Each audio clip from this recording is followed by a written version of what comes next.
පෞරුෂයට හානි කිරීම කියන කාරණය මතුවෙච්ච කාරණයක්. අර කියන වචන ටික ඔක්කොම කියලා දරුවව ආමන්ත්‍රණය කරන එක පාසල් පද්ධතිය තුල සිද්ධ වෙනවා. අපිට කියන්නේ නෑ නෑ එහෙම නැතුව ඔය ළමයි හදන්න බෑ දඩප්පර ළමයින්ට ඕව නැතුව අතගාලා හරියන්නේ නෑ කියලා. සාමාන්‍යයෙන් ගුරුතුමිය කතා කරන විදිය අර කියපු වචන ටිකත් එක්ක තමයි අමතන්නේ. පන්තියේ ඉස්සරහා නිග්‍රහවටපත් වෙනවා, අපහසුතාවයටපත් වෙනවා, පන්තියෙන් කොන් වෙනවා, බූණ දෙන්න බැරි වෙනවා. එතකොට එයාගේ හැදියාව වෙනස් කරලා ක්‍රමේ තමයි අපි දැනට කරගෙන යන ක්‍රමය. එහෙමනේ. මෙහෙමයි ළමයි ලක්ෂ ගණනක් ඉගෙන ගන්නවානේ. මේ අධ්‍යාපන ක්‍රියාවලිය තුළ සිදුවීම් ගත්තොත් අල්ප ප්‍රමාණයක් තියෙන්නේ නැතු පන්ති හැම ගුරුවරියක්ම මේක කරනවා කියන එකෙන් අදහස් වෙන්නේ නැහැ. ඒක ලක්ෂ 45ක ළමයින්ගෙන් ලක්ෂයකටවත් ඔහොම කරන්නේ නැහැ. සාමාන්‍යයෙන් කියනවනේ ගහන්න නැතුව හදන ළමයි අර හදින ගහන හොද්ද වගේ කියලා. ඔව්. අපේ තින්කින් පැටර්න් එකක් හැදිලා තියෙනවනේ. හැබැයි ඇත්තට මේක නෙමෙයි. දඬුවම හා පාසල කියන එක නෙමෙයි ඇත්තට වෙනුනේ පාසල හා විනයනේ. පන්ති කාමරවල ඉන්නවනේ මේ අනිත් කෙනාට ඉගෙන ගන්න දෙන්නේ නැති ළමයි. විභාග ලියනකොට අනිත් කෙනාට විභාග ලියන්න දෙන්නේ නැති ළමයි ඉන්නවනේ අපගාමී චර්යාවන් තියන අය. එතකොට අපි දැන් මේ විනය පවත්වාගෙන යන්න හදන්නේ පාසලේ හැමෝටම හොඳ ඉගෙනුම් පරිසරයක් හදන්න ඕනේ. අපිට පොඩි ළමයින්ගේ මනස තේරෙන්නේ නැහැ නේ චතුර.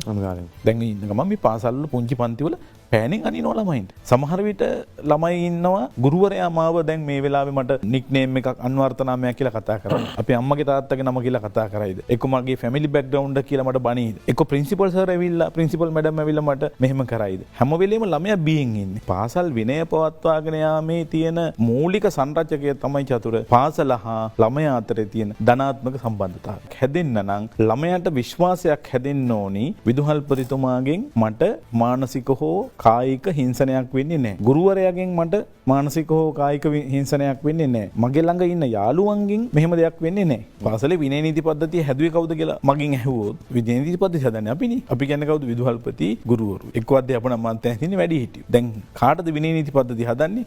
ළමයින්. ළමයින්ගේ අප්‍රසාදයේ තියෙන ඕකට නේ චතුර.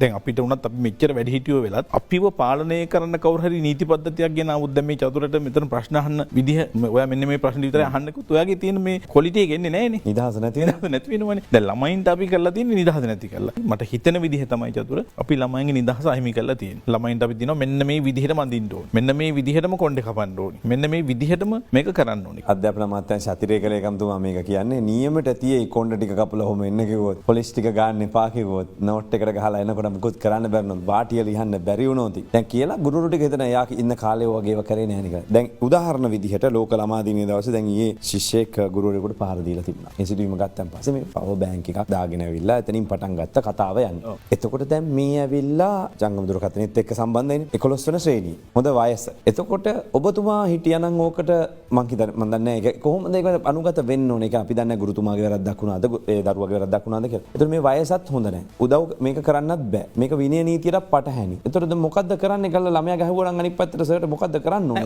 ඕක චතර මෙහෙමයි. ඕක දැන් අපිට සිද්ධියක් ගත්තාම ඔය මොනරාගල හරි කොහරි ළමයා ගුරුවරයාට ගැහුවාද කියන එක අපිට හුදේකලා කරලා සිද්ධිය අධ්‍යයනය කරන්න වෙනෝනේ. නැත්තම් චතුර දැන් මේ දඬුවමක් දෙනකොට යම්කිසි දඬුවමක තියෙනවනේ සත්භාවය කියලා එකක්. ඒ සත්භාවය අවබෝධ කරගත්තොත් කිසිම දරුවෙක් ගුරුවරයෙකුට පෙරලා පහර දෙන්නේ නැහැ. මේ ඇත්ත යථාර්ථය. නැත්තම් අපි මේ වාර්තා වෙන ප්‍රමාණය නෙමෙයි. එහෙම ගහන්න කියන එක නෙමෙයි මෙතන කියන්නේ. ගහක විද්‍යාත්මක නාමය ආදී ඔක්කොම අපි පොඩි බාකෝඩ් එකකට අරගෙන ගහේ දාලා තියෙනවා. ගහක එලලා තියෙනවා. මේ ස්කෑන් මී කියලා. දැන් මේක ස්කෑන් කරගන්න අපිට ෆෝන් එකක් ඕනි. ස්ථානය සහ අවශ්‍යතාවය මතනේ අපිට තීරණය කරන්න වෙන්නේ. ඒතකොට ඉස්සරහට මම කියන්නේ ජංගම දුරකථන තහනම් කියලා නීතියක් ගේන්න පුළුවන් කියලා අපි හිතන්නේ. අපිට වඩා ජෙනරේෂන් ගණනාවක් පිටිපස්සේ ඉස්සරහ ළමයි ඉන්නේ. ඒතකොට ඒ ළමයි මේවත් එක්කම තමයි මේ ඉපදිලා තියෙන්නේ. එතකොට අපිට දැන් ඔන්ලයින් ක්ලාස් කරන්නේ ඔක්කොම ගන්න එතනට ඇවිල්ලා ඉවරයි. අපිට එතකොට යම් කිසි විදිහකට පාලනය. අපි ඒක මොන හරි කලින් දැකලා කලමනාකරණය කරගන්න ඕනි චතුර. ඒ වගේ තත්ත්වයක් ඇති නොවෙන්න වග බලා ගන්න පුළුවන් පාසල්. මේක පාසල් මට්ටමට බාර දෙන්නේ ඇයි? ඔබතුමන්ලා අධ්‍යාපන අමාත්‍යාංශ ලේකම්වරු.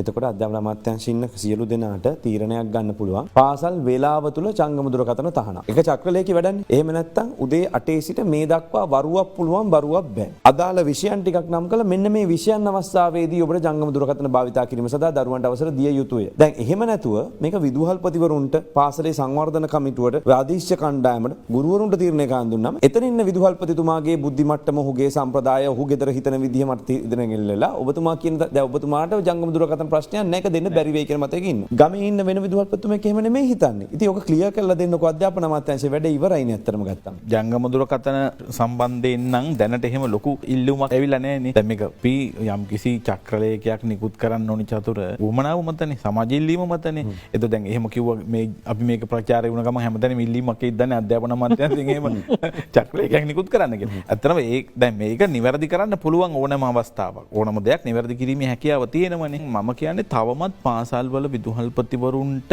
ගුරු භවතුන්ට යන ක්‍රමවේදයක් තියෙනවනේ. දැන් අපි හිතමු අද මගේ පන්තියේ ළමයින්ගෙන් ෆෝන් එක ගෙනහලා වැඩක් කරගන්න ඕනේ මට. මම කියනවා අද ළමයින්ට තියෙන අයට හැමෝටම ගේන්නකොත් මේක පොඩි අර අසාධාරණයක් වෙනවනේ. මම කියනවා අද ළමයින්ට ෆෝන් එක ගේන්න ඕනේ. ඒක කොහොමද විදුහල්පතිතුමාගේ අවසරයක් ගන්න ඕනේ. හැමදේටම ක්‍රමයක් තියෙනවා චතුර. අවසරයක් ගන්න. දැන් ওই ළමයි ඕන තරම් උත්සව වලට ෆොටෝ ගහන්න එනවා, වීඩියෝ එඩිටින් කරන්න එනවා. දැන් මේවා පාසල් වල සිද්ධ වෙනවනේ. නොවෙනව නෙමෙයි. එතකොට මේක මිස්යූස් කරනවා නන්නේ ප්‍රශ්නේ තියෙන්නේ. මේ මිස්යූස් කරන එකනේ අපි බලා ගන්න ඕනේ. ඒතර මෙන්න මේකට මම කියන්නේ ළමයින්ව දැනුවත් කරන්න ඕනේ චතුර. මේකට ළමයින්ගේ අර මූලික දැනුවත් කිරීම කියන එක හොඳටම කෙරුණොත් මගේ අත්දැකීම මේක නවත්තන්න පුළුවන්. අපි ළමයින්ට එක්සැම්පල් එකක් විදිහට අපි ළමයින්ට පුරුද්දක් විදිහට බලන්නකෝ පොත් කියවන්න පුරුදු කරමු. පොත් කියවන්න පුරුදු කරපු ළමයෙකුට චතුර හැබිට් එකක් විදිහට ජංගම දුරකථන දුන්නොත් මොකද කරන්නේ? පොතක් කියවනවා මේකෙන් හොයාගෙන පොතක් කියවනවා. එහෙම නොවේ කියලා අපිට ගෙස් කරන්න බෑ.